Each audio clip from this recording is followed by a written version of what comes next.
Star Trek Prodigy is the new Paramount Plus original Star Trek series that is going to be premiering episodes every single Thursday. And there's a couple noteworthy things about this series that we need to know.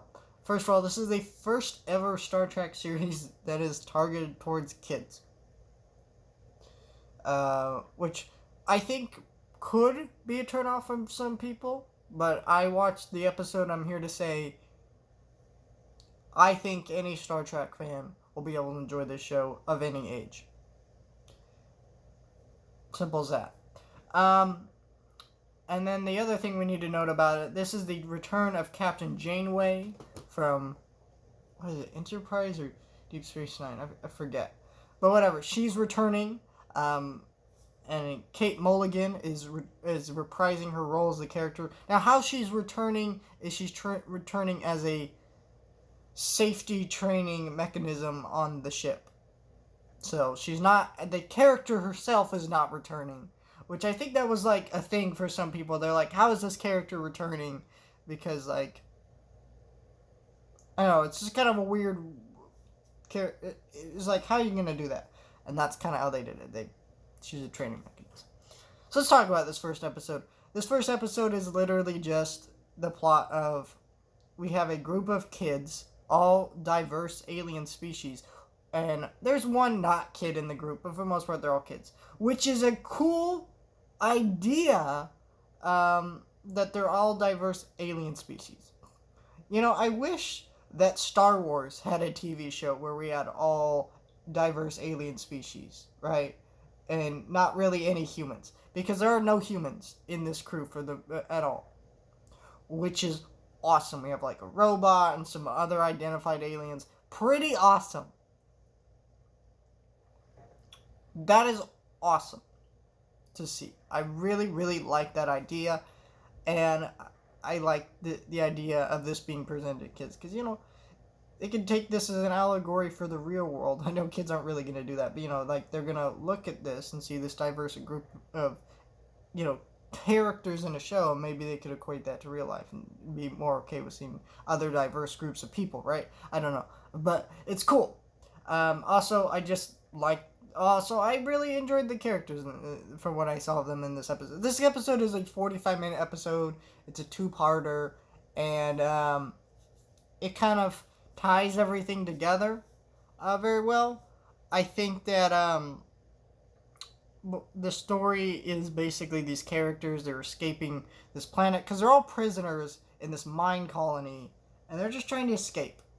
And so they find this ship kind of wedged in the middle of this mine colony, and they're not really sure why this is. I think this episode sets up a few mysteries. First of all, at the beginning of this episode, our main character, someone asked him, what is his species? And he refused to answer. And it's actually brought up a couple times that his species is unidentified. Our alien chick girl, whose dad kind of runs this colony, has some secret that we don't really know about, that we're probably going to be hearing about later. It's very obviously hinted upon. How this ship got there is interesting. Also, going back to the alien chick girl, her dad mentioned something about some issue with the Federation, and maybe that's why that ship's there. He has some backstory with the Federation. So these are all interesting mysteries going on throughout this season. That's going to be, or throughout this series. I don't want to say this season, right? Because we don't know if all this is going to be uncovered by the end of the season.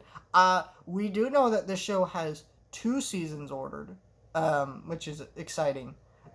So we have this season that's dropping week to week on HBO, not HBO Max, Paramount Plus, which I think this show is a 10-episode season. I'd have to check on that. But yeah, I thought this was great. I thought this was a great show.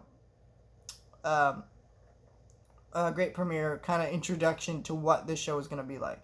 Because I think this is a show where you kind of have to get a sense for what it's like, because there's nothing else like this. Like, there's no other Star Trek kid shows. Yeah, we've had other animated shows, but, like, Lower Decks really isn't a kid show. You know, none of these Star Trek shows have ever been really aimed directly at kids. And, you know, and honestly, I love the animation style of the show. I think it looks great. But what I think when I was thinking back to like the fact that it's aimed at kids, I didn't even notice. Other than the fact, I guess the show stars kids, but I don't think it really matters because it still felt very much like Star Trek. It still felt like, it kind of like when you watch the Clone Wars, right?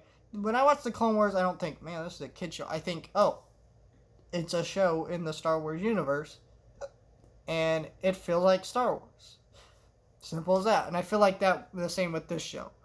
This does what I don't think this is going to do everything that the Clone Wars did for Star Wars, and it doesn't frankly need to, because it wasn't based off an abysmal trilogy of movies that it was trying to make better. But sorry, the prequels suck. I'm sorry, not Star Trek, Star Wars fans. But I think this is a pretty good premiere to Star Trek Prodigy, and I'm excited to see where this show goes. I've really enjoyed this episode.